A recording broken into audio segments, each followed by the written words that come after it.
the advice that I would give myself is to I don't know. I like what I did because it got me where I'm at.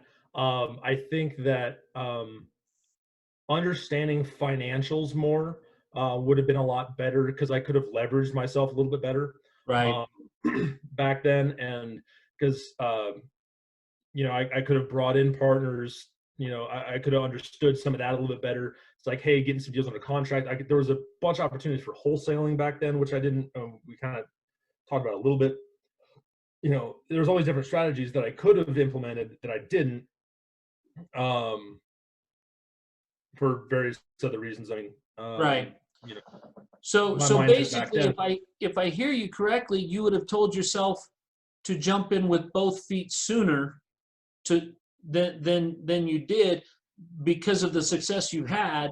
You could have improved that by giving it more attention. Is that am I putting words in your mouth, Adam, or is that kind of what you're saying? Um, it's the benefit of hindsight. Well, of course it is. So That's yeah, why you so mentioned it's those ladies. right. So it's not that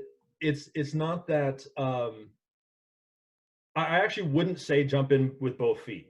And the reason I say that, you know, even though in hindsight it looks like, oh yeah, you should have jumped in with both feet. You also run the risk of really screwing yourself over. And I didn't have the experience back then. And if I were just give myself that one piece of advice, hey, jump in with both feet. I Right. hear that stuff all the time. Like, I know you're a fan of Grant Cardone. Personally, I'm not.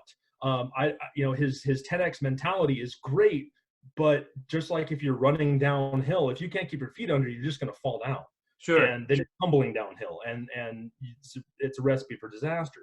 And so I I don't I don't got all my ums and ahs.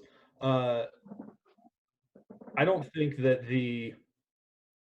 um, the path forward has to be a sprint.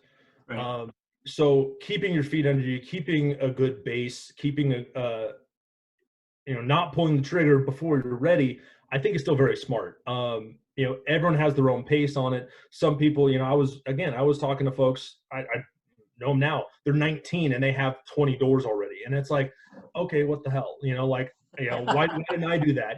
Right.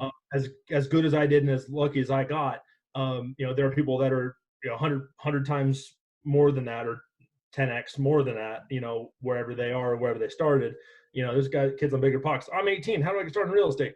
Um, you know, but with this, just a small loan of $1 million from their parents, they were able to Right. now put it into $100 million or whatever. Sure. Uh, it's like, you know, I don't think if I were to give myself advice from back then that I would do it any different, because I think that process is necessary. Sure. I think you have to go through the steps, even though there isn't a set pathway. Doing things before your due time, before you're ready for it. There are opportunities I passed up that I could have made, you know, a boatload of money. That I also could have fallen on my face, or Right. shot myself in the foot, or embarrassed myself in front of these people that that I didn't get blacklisted, or it's like, this guy doesn't Right. know anything. You make a first impression, and if it's a poor one, or you can't follow through with what we're trying to say. I'm big on integrity. If you say you're going to do something, I expect you to do it. If I can't Right. do it, I'm not going to promise it. Right. And so if I were to have made all these wild promises and then been able to follow through on them, that's great. And I would have been 10 times where I'm at today.